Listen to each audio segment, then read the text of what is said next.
नमस्कार। खास खबर में आप सभी का स्वागत है। मैं हूं डॉक्टर प्रभात। खास खबर में हम बात करेंगे बजट से पहले हो रहे संवाद की। सीधा संवाद करने की कोशिश की जा रही है और ये कोशिश क्या परिणति लेकर आएगी बजट में, वो एक अलग विषय है। लेकिन उन सबसे पहले सब जानना ये जरूरी है कि क्या बजट पूर्व ये संवाद उतने सार्थक हो पाएंगे।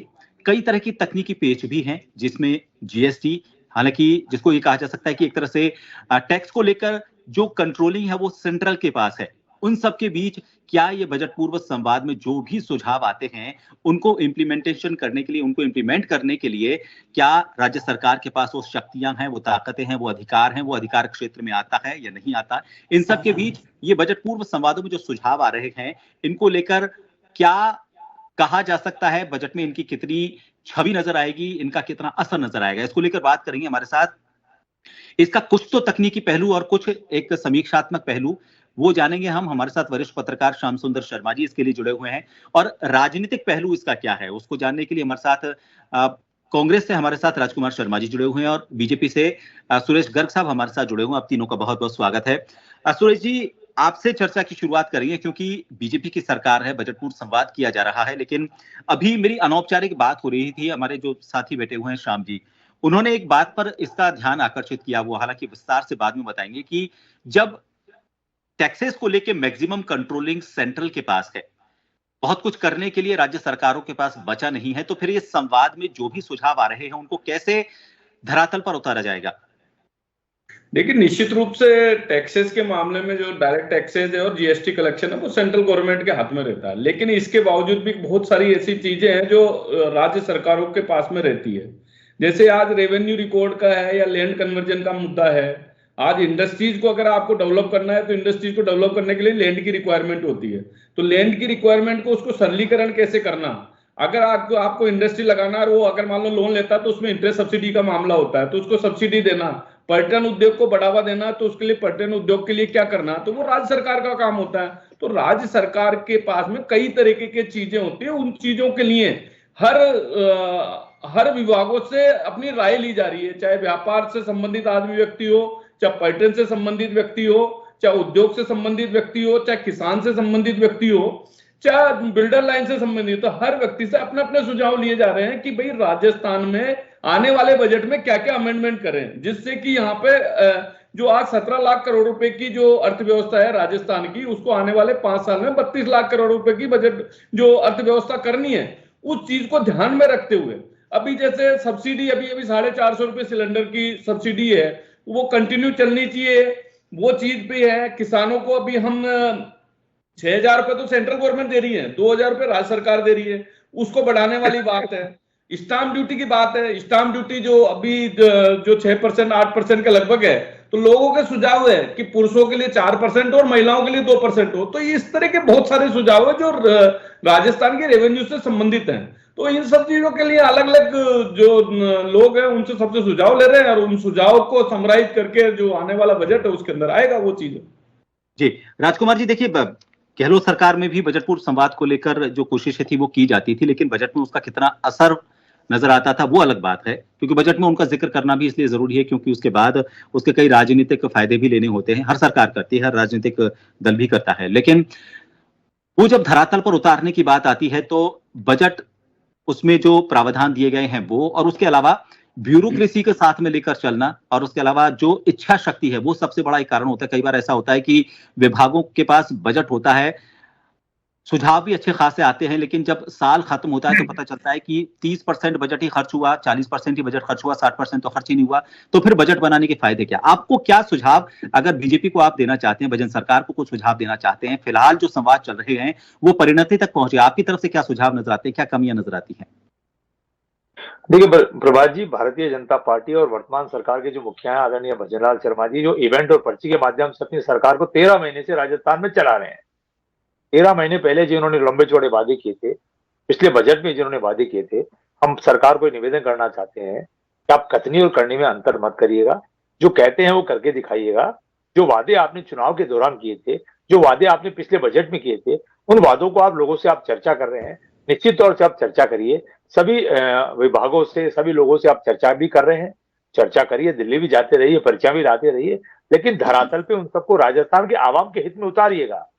वो क्या रहा है कि डिस्कशन बहुत होते हैं, चर्चाएं बहुत होती है, दिल्ली भी बहुत जा रहे हैं, लगातार संगठन की चर्चाएं चल रही है, मंत्रिमंडल विस्तार की चर्चाएं करके आ रहे हैं, लेकिन बजट में चर्चा ऐसी करके आए, ऐसा बजट पेश करें जो राजस्थान के हित में। अब तक तो आपने 13 महीने में कोई बड़ा फैसला लिया नहीं, लेकिन अब कोई बड़ा फैसला ले, कथनी और करनी में जो आपका अंदर है उसको पाटे, आप जो कहते हैं वो करके दिखाएं। क्या युवाओं के हित में वो पानी, बिजली, शिक्षा, चिकित्सा, सड़क, तमाम मुद्दों पर, किसानों के मुद्दों पर, रोजगार के मुद्दे पे आप अच्छा फैसला लेके आए। राजस्थान का जवान, राजस्थान का नौजवान, राजस्थान की कांग्रेस पार्टी स्वागत करेगी, आप अच्छा बजट लेके आएंगे। लेकिन होता क्या है, ये जो कहते हैं वो करते नहीं है, और लंबे चौड़े झूठे झूठे वादे करके राजस्थान के लोगों को बजट में भी बरगलाना चाहते हैं।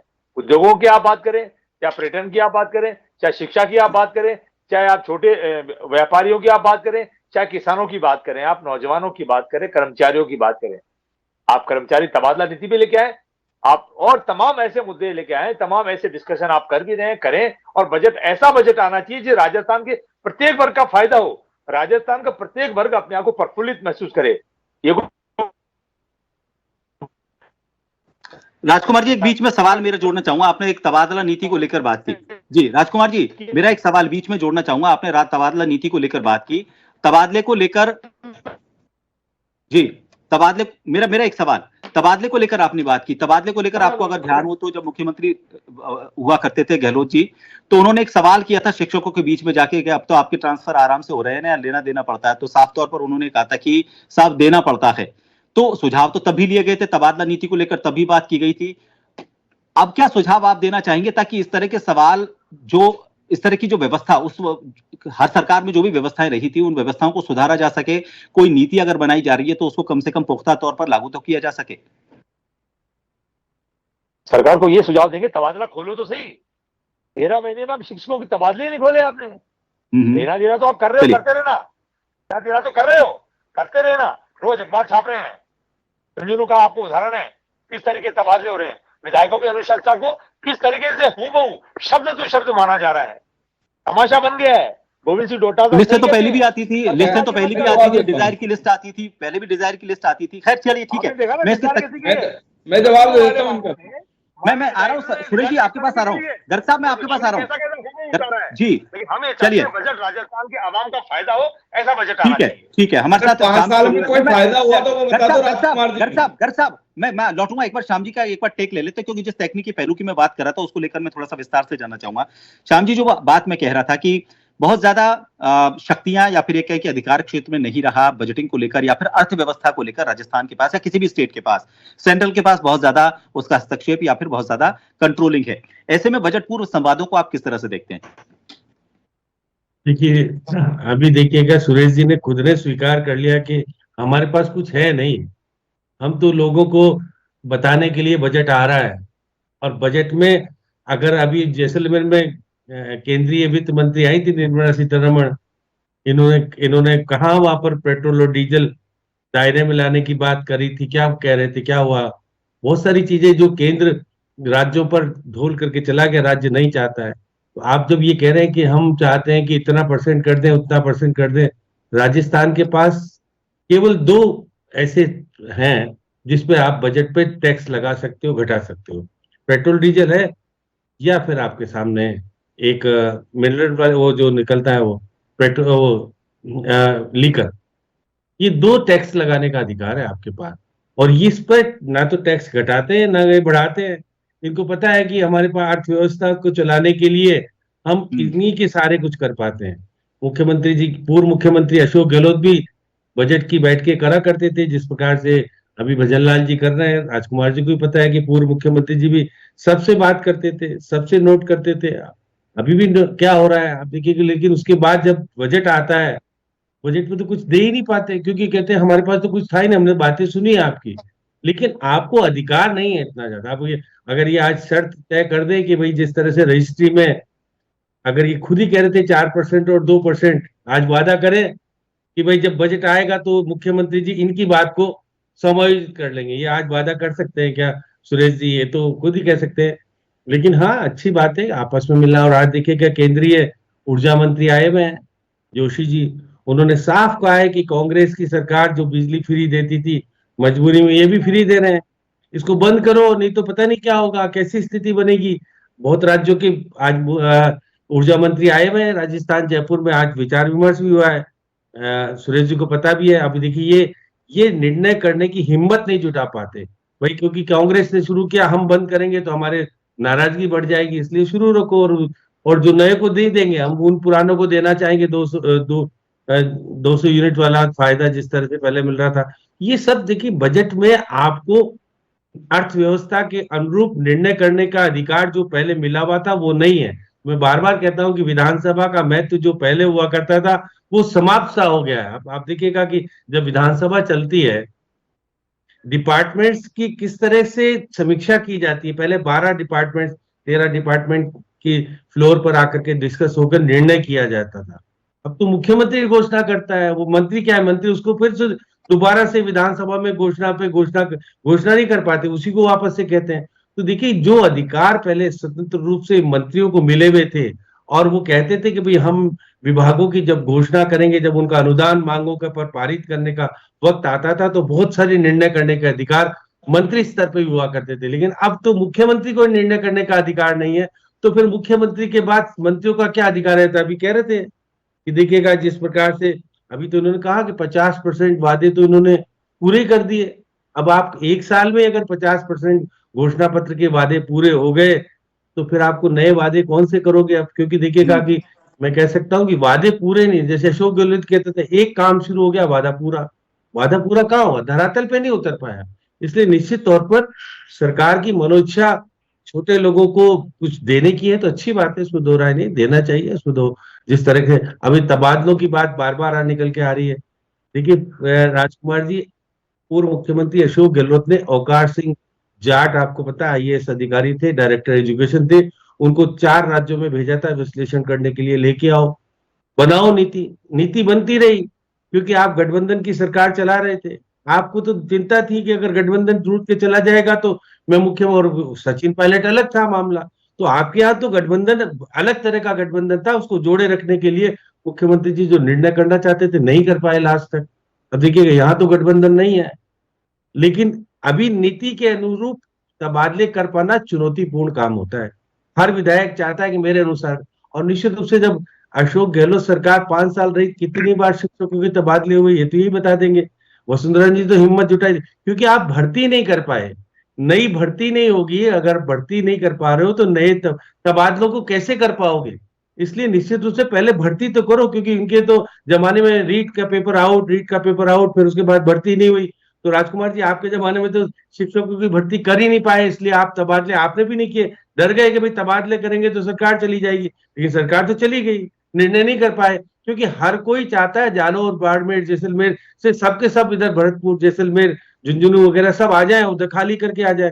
तो अब देखिएगा निश्चित रूप से बजट में फैसला किया जाना चाहिए, जो शिक्षकों की भर्ती है स्पेशल रूप से भरतपुर के लिए, भरतपुर वाले या बाड़मेर, जैसलमेर के लिए कहें कि अब आओगे नहीं, आप वहीं पर नौकरी करनी पड़ेगी। तो ये अगर निर्णय करके, अगर निश्चित रूप से प्रतिपक्ष को साथ लेकर के बातचीत करके अगर निर्णय करने का स्थिति आती है, कुछ नीतिगत निर्णय ऐसे किए जाने चाहिए जो राजस्थान के लिए फायदेमंद हो। अभी देखिएगा कि अभी आपने थोड़े दिन पहले देखा कि रविंद्र भाटी किस प्रकार से 8,600 करोड़ का जो निवेश होना है और 2,000 मेगावाट बिजली बनने का जो सपना सुरेश जी देख रहे हैं, वो सपना अभी हो नहीं पाएगा पूरा, क्योंकि विरोधी, मैं फिर भी उसमें कहता हूं कि बहुत माफिया खड़े हो जाते हैं वहां क्या है कि देखिएगा कि जो आम है, किसान है, वो नहीं करता गड़बड़ कौन करता है? वहां माफिया खड़े, भाई देखो इतनी बंदी हमको चाहिए, इसमें हमारे ट्रक लगा लो, इसमें बहुत कुछ कर लो। ये सब चीज जो राजनीतिक खेल चलता है, वो देखिए राजनीति दिखता नहीं है कि हम बहुत अच्छा है जनता के लिए संघर्ष करें। जनता के लिए संघर्ष के पीछे से कहते हैं हमारे इतने ट्रक लगने चाहिए, इतना परसेंटेज होना चाहिए हमारा। ये जो राजनीतिक दुर्व्यवहार का गलत तरीके का खेल चल गया है पश्चिमी राजस्थान में, जिससे पश्चिमी राजस्थान का विकास तेजी से होना चाहिए, नहीं हो पा रहा। बिल्कुल आपने सही कहा। बजट लेकर के बैठो, नहीं आप बजट पूर्व में प्रतिपक्ष को लेकर के बैठ के निर्णय करो कि ऐसे माफिया के खिलाफ हम कड़ी कार्रवाई करेंगे। ये बात सही है, कुछ फायदा होगा। ये बात आपने सही कही कि उजले जो पक्ष होते हैं उनके पीछे का जो स्याह अंधेरा है वो कई बार नजर नहीं आता। जी गर्ग साहब, आप कुछ कहना चाह रहे थे, एक बार पहले आप अपनी बात को पूरी कर लें, क्योंकि आपको काउंटर करना था राजकुमार शर्मा जी की बात को, वो भी आप कह लें, उसके बाद मैं आपके साथ सवाल के साथ लौटूंगा। मैं कह रहा हूँ राजकुमार पानी पी के। हाँ, अरे साहब चिंता मत करो, पानी पी पी के, बिल्कुल बिल्कुल अजय राजकुमार जी चिंता मत करो, पानी पी पी के ही, चिंता मत करो। आप देखो 5 साल में आपने बहुत अच्छा काम किया है। एक भी अगर उपलब्धि हो आपकी तो बता दो, मैं अब आपकी उपलब्धियां बता रहा हूँ। चलिए बताइए बता जी, रहा हूँ, गर्ग साहब सुन बताइए। गर्ग साहब, इनने सरकारी नियुक्तियों की बात की कि सरकारी नियुक्तियां, अब मैं इनको आंकड़े बताता हूं। 2019 में 18,000 पदों की इन्होंने भर्तियां निकाली थी, 2020 में 12,000 निकाली थी, 2021 में 36,000 निकाली थी, 22 में 95,000 निकाली थी और 23 में 12,609 भर्ती निकाली है। हमने प्रथम वर्ष के अंदर 1,29,992 विज्ञप्तियां निकाली है। और राजकुमार जी 60,000 तो नियुक्तियां दे चुके हैं हम, 81,000 के विज्ञापन जारी हो चुके हैं। ये है भजन लाल जी की सरकार, ये है भजन लाल जी की सरकार। आपने परीक्षा कराई थी क्या?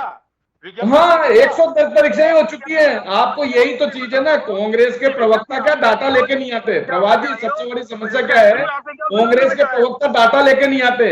110 परीक्षाएं हो चुकी है। अरे राजकुमार जी यही तो मैं कह रहा हूँ कि कांग्रेस का यही तो दुर्भाग्य है, जनता इसीलिए नकार देती है आपको। राजकुमार जी जनता इसीलिए नकार देती है कि आप झूठ बोलने में माहिर हो।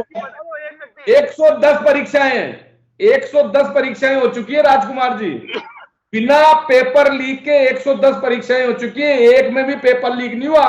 और आपके पूरे जितने हुए हैं ना, सब में पेपर लीक हुए हैं। आपने करोड़ों रुपए जमा कर लिए उसमें भ्रष्टाचार में, पेपर लीक के मामले में। कभी आपका कौन नेता गिरफ्तार हो रहा है? अभी आपने देखा नहीं क्या, अभी जो टीचर भर्ती का है, टीचर के अंदर फर्जीवाड़ा निकला है। 129 पीटीआई टीचर है, उनको बर्खास्त किया। किस तरीके से आपने उनको सिलेक्शन किया? आप 5,600 पीटीआई भर्ती हुई थी। प्रभात जी ताजुब करोगे, जैसे जैसे पता लग रहा डॉक्यूमेंट वेरिफिकेशन हो रहे हैं, कैसा फर्जीवाड़ा किया। जिसको मिनिमम क्वालिफिकेशन 10वीं है, 8वीं प्लस 6ठी प्लस, उनको भर्ती कर लिया इन्होंने। कैसा फर्जीवाड़ा किया इस राजस्थान की जनता के साथ में। आपने ऐसा अन्याय किया है तो जनता ने आपको ऐसा उखाड़ के फेंक दिया। ये तो चुनाव में जीतने लायक रहे, चुनाव में जीतने लायक रहे। इस तरह का इस तरह का भ्रष्टाचार कर दिया था आपने।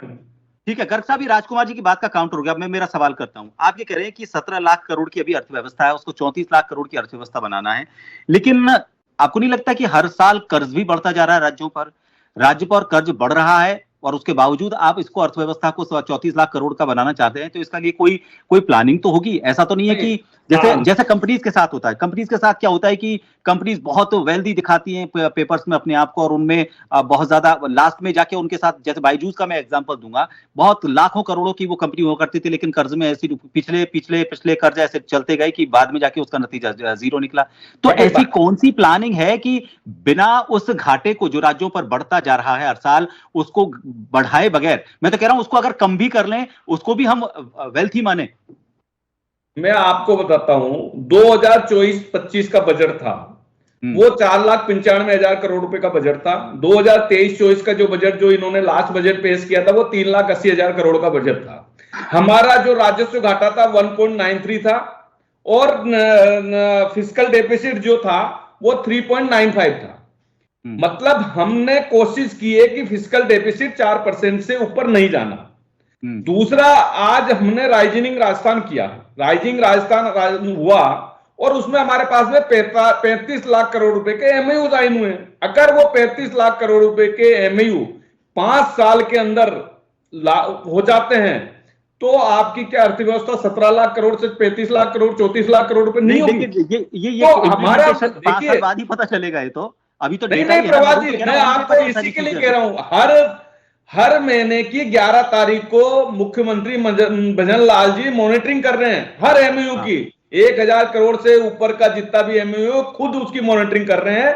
100 करोड़ तक के जो एमओयू है उसकी जिले लेवल पे मॉनिटरिंग हो रही है। तो इसलिए आप निश्चिंत रहिए, जो हम कहते हैं वो करते हैं। कांग्रेस की तरह ऐसा नहीं है कि वो राजीव गांधी जी ने बोला था ना कि 1 रुपया चल के 85 पैसे भ्रष्टाचार में चला जाता है, तो वो चीजें भारतीय जनता पार्टी की सरकार में नहीं है, बिल्कुल भी पॉसिबल। हम सुशासन देने में विश्वास करते हैं, और हमारा जो बजट है 4,95,000 से बढ़ के, मान लो कि इस बार भी, क्योंकि पिछली बार 15% बढ़ा था, तो निश्चित रूप से 5.5 लाख करोड़ रुपए के आसपास का राजस्थान का बजट आएगा।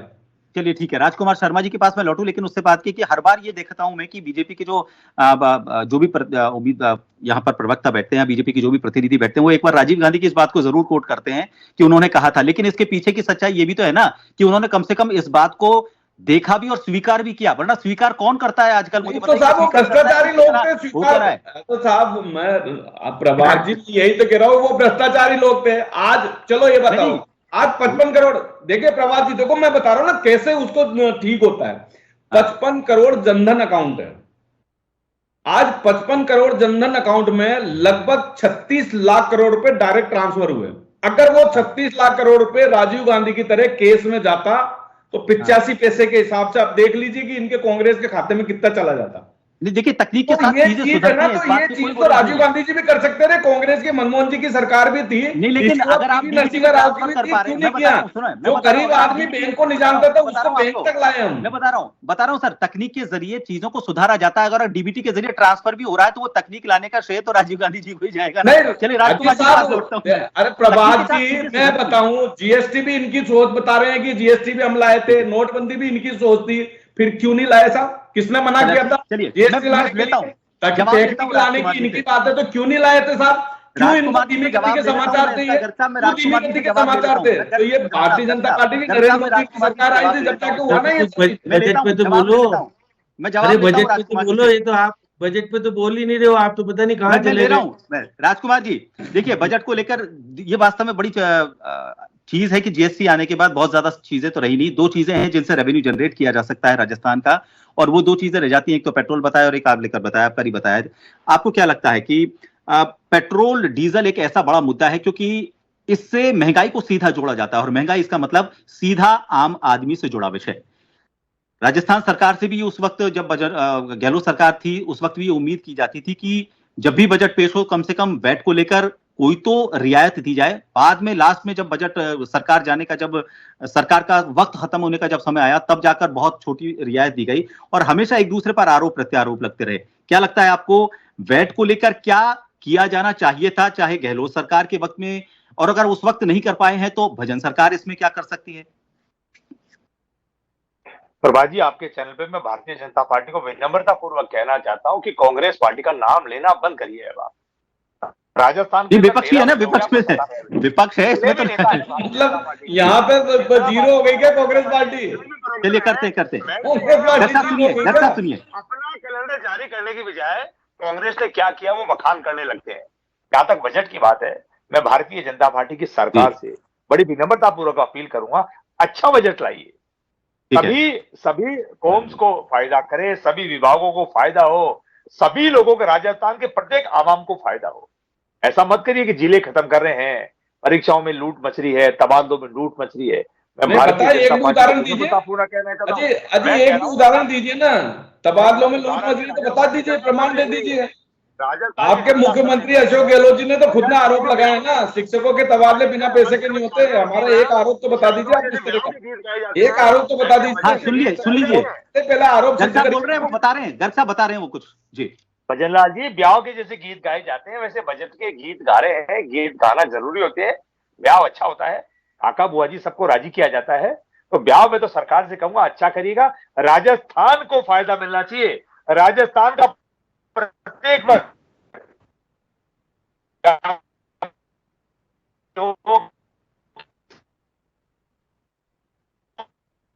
नेटवर्क चला गया उनका, आपका नेटवर्क का इशू आ रहा है, श्याम जी को ले लो, नेटवर्क का इशू आ रहा है। आप तो सरकार नहीं चला देंगे, अब आपको लगातार मौका दे रहे हैं कि काम करिएगा। जिन मुद्दों सरकार ने नेटवर्क भेज दिया, कांग्रेस पार्टी का आपने बदनाम, सत्ता में आप काबिज हुए थे, और तमाम मुद्दों पर उनके अलावा जो आपका विजन है उस विजन पे आप कर रही है, राजस्थान की सरकार को ला दीजिए, ऐसा हम चाहते हैं। चलिए श्याम जी, बारात की बात चली है, सबको मामा फूफा बुआ सबको राजी करना है, लेकिन इस बीच में बाराती की बात नहीं की गई। बाराती यानी कि आम जनता, क्या लगता है बारातियों के लिए क्या किया जाना चाहिए ताकि शादी या फिर बजट जिसको उपमाएं दी गई हैं अलग अलग, उसका एक सही तरीके से संपन्न हो सके वो, और जाते जाते जो बाराती हैं या फिर आम जनता है वो गुणगान करके जाए कि बहुत अच्छा हुआ जो हुआ? क्या किया जाना चाहिए? बारात में तो फूफा और सब मामा वामा सब शामिल होते हैं। अब कुछ तो यही तो मेन किरदार होते हैं, इन किरदारों को अगर तरीके से अपनाया जाता नहीं, है, तो ये फिर तो आगे ये तो विभागों के मंत्री हो गए, विभागों को खुश करना अलग बात हो गई, लेकिन उसके अलावा आप बाकियों को भी तो बुलाते हैं, पड़ोसियों को बुलाते हैं और रिश्तेदारों को अब बुलाते हैं, उनका क्या? अब जैसे जैसे राजकुमार जी कह रहे हैं कि निर्णय नहीं कर पाई सरकार, हाँ 9 जिले समाप्त कर दिए, 3 संभाग समाप्त कर दिए, आपको निर्णय समझ में नहीं आया अभी भी। ये पर्ची वाले निर्णय है तो अलग बात है, आप पर्ची वाला करके केवल ये कहने के गुणगान कर। अभी आप इसमें देखिएगा कि आप जाने की स्थिति में, अब देखिए इन्होंने कहा 1 स्टेट 1 इलेक्शन, ये घोषणा थी ना बजट की, लागू कर दी ना। आप देखिएगा, आपने कहा ना शहरी निकायों पर प्रशासक लगा दिए, लेकिन पंचायतों में प्रशासक लगाने के बजाय उन्हीं का कार्यकाल बढ़ाकर मध्य प्रदेश के तर्ज पे आ गए। आप आ गए ना ये लोग। तो ये लोग अपने एजेंडे को लागू कर पाने में बहुत सारी चीजें कर रहे हैं, आप शोर शराबा ही कर पा रहे हो, और शोर शराबा भी एकता के अनुरूप नहीं। एक दिन तो देखा कि आपने सब नेता एक जगह बैठ करके हल्ला मचाया और आपने किया कि हम सब एक है। लेकिन मैं फिर कह रहा हूं कि बजट में, मैं फिर बार बार कह रहा हूं कि डबल इंजन की सरकार केंद्र से कितना ले पाएगी, जो कि केंद्र का बजट तो अभी 1 फरवरी को आना है। तो सुरेश जी कम से कम ये तो कहे कि हम डबल इंजन की सरकार है, हम अतिरिक्त बजट लाएंगे। अब देखिए, नदी को जोड़ने वाला जो बात कर रहे थे, अभी खुलासा नहीं कर पा रहे कि नदी को जोड़ने वाला बहुत ज्यादा अमाउंट नहीं है सुरेश जी, बाद का काम है, वो बहुत बड़ा काम है, उसकी चर्चा नहीं कर पा रहे। ईआरसीपी के मामले में जो अपन ने समझौता किया है उसको उजागर क्यों नहीं कर पा रहे? नहीं, एमओयू नहीं, एमओयू ए, जो कि अब तो एमओयू ए जो समझौता हुआ है दोनों राज्यों के बीच में, आपको हाउस में बताना ही पड़ेगा ना। आप तो आपने, क्योंकि अब तक तो नहीं बता पा रहे थे, लेकिन हाउस में जब पूछा जाएगा, कांग्रेस को बजट के अंदर सबसे बड़ी मुद्दा ही तय करना पड़ेगा कि भाई इस तरह से सरकार आ रही, सरकार को गिरने के लिए किस प्रकार। अब देखिएगा, अभी एक बार बार कह रहे थे पेपर लीक का मामला, एसआई भर्ती का मामला, भाई ये तो न्यायिक प्रक्रिया में विचाराधीन है, अब इसमें चर्चा ही नहीं होगी विधानसभा में। तो मुख्यमंत्री जी बड़ी सोच समझ करके, ऐसा नहीं कि वो राजनीतिक तौर पर बहुत छोटे हैं और उनको समझ नहीं है, समझ है, इसलिए हाईकोर्ट को कहा तुम निर्णय करो। मैं क्यों निर्णय करूं? अशोक गहलोत ने निर्णय नहीं किया तो मैं, और देखिए रिट पे रिट लग रही है। तो देखिए, निश्चित तौर पर राजनीतिक परिप्रेक्ष्य में अब मुख्यमंत्री जी पहले वाले मुख्यमंत्री जी नहीं है। आपने पर्ची वाला पहले वाला कहा तो आपकी पर्ची तो सफल हुई नहीं, क्योंकि आपका मुख्यमंत्री भी सचिन पायलट बनने वाला था पर्ची से, तो अशोक गहलोत ने उसको कामयाब नहीं होने दिया। यहाँ वसुंधरा कामयाब नहीं हुई, इसलिए पर्ची से आ गया निर्णय, और निर्णय कामयाब हो गया और लागू भी हो गया राजस्थान में। इसलिए निश्चित रूप से ये आने वाला बजट केंद्र से डबल इंजन की सरकार कितना ले पाएगी सुरेश जी, कम से कम कुछ तो बोलो। आप बोल ही नहीं पा रहे हो, आप तो केवल इनके ऊपर अब आरोप प्रत्यारोप लगाना छोड़ो, कहो हमारी डबल इंजन की सरकार है, प्रधानमंत्री जी हमको विश्वास देके गए थे, हम उस विश्वास के आधार पर क्या क्या कुछ करवा पाएंगे, करो कुछ निर्णय। पश्चिमी राजस्थान में किस प्रकार से कर सकते हैं, या पूर्वी राजस्थान में, या झुंझुनू।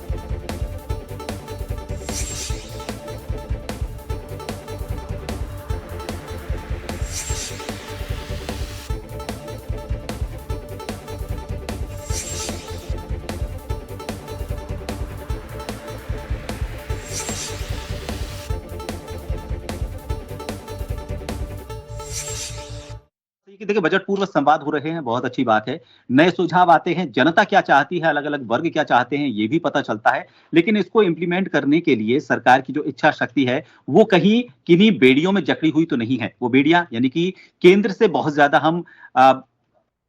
ज्यादा बंधे हुए तो नहीं है। जीएसटी को लेकर बार बार ये कोशिश की जाती है कि जो अमाउंट बचा हुआ है वो राज्य सरकार कई बार चिट्ठी लिखती है केंद्र सरकार को कि हमें हमारा अमाउंट दिया जाए। केंद्र सरकार कहता है कि हम आपको लोन के तौर पर वो अमाउंट दे सकते हैं। इन सभी हालात के बीच में जो भी बजट पूर्व संवाद किए जा रहे हैं उनको धरातल पर उतारने के लिए कोशिशें कितनी कामयाब होंगी, ये 1 फरवरी को पता चल जाएगा। फिलहाल हमारे साथ इस चर्चा में जुड़ने के लिए बहुत बहुत शुक्रिया। नमस्कार।